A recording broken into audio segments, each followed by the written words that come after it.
എല്ലാവർക്കും നമസ്കാരം. മീനു ടോക്കീസിൻ്റെ പുതിയൊരു വീഡിയോയിലേക്ക് സ്വാഗതം. കേരള സർക്കാരിൻ്റെ കീഴിൽ ശുചിത്വ മിഷനിൽ ജോലി അവസരമുണ്ട്. താല്പര്യമുള്ളവർക്ക് ഓൺലൈനായിട്ട് അപേക്ഷിക്കാവുന്നതാണ്. തസ്തികയുടെ പേര് ടെക്നിക്കൽ കൺസൾട്ടൻ്റ് ആണ്. ഡീറ്റെയിൽസ് നോക്കാം. ഡെയിലി ഇതുപോലുള്ള ജോബ് വേക്കൻസികൾ അറിയാൻ ഇപ്പോൾ തന്നെ ഈ ചാനൽ സബ്സ്ക്രൈബ് ചെയ്യുക. ഗവൺമെൻറ് ഓഫ് കേരളയുടെ കീഴിൽ ശുചിത്വ മിഷനിലാണ് ഇപ്പോൾ ജോബ് വേക്കൻസി ഉള്ളത്. ഇതിലേക്ക് കോൺട്രാക്റ്റ് ബേസിലാണ് അപേക്ഷ വിളിച്ചിട്ടുള്ളത്. തസ്തികയുടെ പേര് ടെക്നിക്കൽ കൺസൾട്ടൻ്റ് ആണ്. CMD വഴിയാണ് അപേക്ഷ വിളിച്ചത്. അപേക്ഷിക്കേണ്ടത് ഓൺലൈനായിട്ടാണ്. അപേക്ഷിക്കേണ്ട അവസാന തീയതി ഡിസംബർ 18 ആണ്. ഡീറ്റെയിൽസ് നോക്കാം. തസ്തികയുടെ പേര് ടെക്നിക്കൽ കൺസൾട്ടൻ്റ് ആണ്. വേക്കൻസി 3. ക്വാളിഫിക്കേഷൻ വേണ്ടത് ഗ്രാജുവേറ്റ് ഇൻ സിവിൽ അല്ലെങ്കിൽ എൻവയോൺമെൻറ്റ് എഞ്ചിനീയറിംഗ് അല്ലെങ്കിൽ മെക്കാനിക്കൽ എഞ്ചിനീയറിംഗ് ആണ്. കൂടാതെ മിനിമം 5 വർഷത്തെ എക്സ്പീരിയൻസ് ആവശ്യമാണ്. പ്രായപരിധി 35 വയസ്സ് വരെയാണ്. ശമ്പളം ലഭിക്കുന്നത് പെർ മന്ത് 36,000 രൂപയായിരിക്കും. ഇതാണ് ഡീറ്റെയിൽസ് വരുന്നത്. കോൺട്രാക്റ്റ് ബേസിലാണ് ജോലി വരുന്നത് ശുചിത്വ മിഷനിലാണ്. അപേക്ഷിക്കേണ്ടത് ഓൺലൈനായിട്ടാണ്. അപേക്ഷിക്കുമ്പോഴത്തേക്കും നിങ്ങളുടെ ഫോട്ടോഗ്രാഫും സിഗ്നേച്ചറും സ്കാൻ ചെയ്ത് അപ്ലോഡ് ചെയ്യേണ്ടതാണ്. ഫോട്ടോ നിങ്ങളുടെ ലേറ്റസ്റ്റ് ഫോട്ടോ ആയിരിക്കണം അപ്ലോഡ് ചെയ്യേണ്ടത്.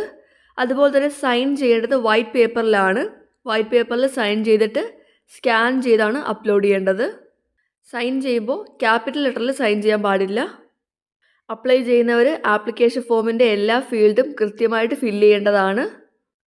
എല്ലാ ഡോക്യുമെൻറ്റ്സും അപ്ലോഡ് ചെയ്യണം. അതായത് എഡ്യൂക്കേഷൻ സർട്ടിഫിക്കറ്റ്സ് ഒക്കെ തന്നെ കൃത്യമായിട്ട് അപ്ലോഡ് ചെയ്യേണ്ടതാണ്. അതുപോലെ തന്നെ കാൻഡിഡേറ്റ്സിന് കൃത്യമായിട്ടൊരു ഇമെയിൽ ഐഡിയും ഫോൺ നമ്പറും ഉണ്ടായിരിക്കണം. എക്സ്പീരിയൻസ് സർട്ടിഫിക്കറ്റ് അപ്ലോഡ് ചെയ്യേണ്ടതാണ്. എക്സ്പീരിയൻസ് സർട്ടിഫിക്കറ്റിന് പകരമായിട്ട് അപ്പോയിൻമെൻറ്റ് ലെറ്ററോ അല്ലെങ്കിൽ സാലറി സർട്ടിഫിക്കറ്റോ പേ സ്ലിപ്പോ ഒന്നും പറ്റത്തില്ല. കൃത്യമായിട്ടുള്ള എക്സ്പീരിയൻസ് സർട്ടിഫിക്കറ്റ് തന്നെ അപ്ലോഡ് ചെയ്യേണ്ടതാണ്. അതുപോലെ തന്നെ നിങ്ങളുടെ എക്സ്പീരിയൻസ് സർട്ടിഫിക്കറ്റിനകത്ത് date of joining, relieving, duty, responsibility, signature, സീലൊക്കെ ഉണ്ടായിരിക്കണം. ഇനി സെലക്ട് ചെയ്യുന്നത് എങ്ങനെയാണെന്ന് നോക്കാം. സെലക്ഷൻ്റെ ഭാഗമായിട്ട് റിട്ടൺ ടെസ്റ്റ് ഉണ്ടായിരിക്കും.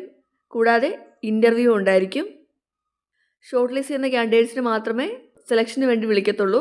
അത് ഇമെയിൽ വഴിയോ ഫോൺ വഴിയോ SMS വഴിയോ ആയിരിക്കും കോൺടാക്ട് ചെയ്യുന്നത്. അപ്പോൾ കേരള സർക്കാരിൻ്റെ കീഴിൽ വരുന്ന ശുചിത്വ മിഷനിൽ ജോലി ചെയ്യാൻ താല്പര്യമുള്ളവർക്ക് ഇപ്പോൾ അപേക്ഷിക്കാവുന്നതാണ്. തസ്തിക വരുന്നത് ടെക്നിക്കൽ കൺസൾട്ടൻ്റ് ആണ്. ക്വാളിഫിക്കേഷൻ വേണ്ടത് സിവിൽ അല്ലെങ്കിൽ എൻവയോൺമെൻറ്റൽ എഞ്ചിനീയറിംഗ് അല്ലെങ്കിൽ മെക്കാനിക്കൽ എഞ്ചിനീയറിംഗ് ആണ്. കൂടാതെ എക്സ്പീരിയൻസും വേണം.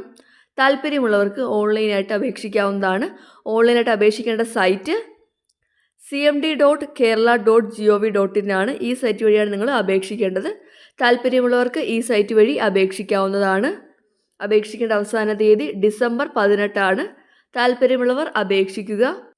ഡെയിലി ഇതുപോലുള്ള ജോബ് വേക്കൻസികൾ അറിയാൻ ഇപ്പോൾ തന്നെ ഈ ചാനൽ സബ്സ്ക്രൈബ് ചെയ്യുക.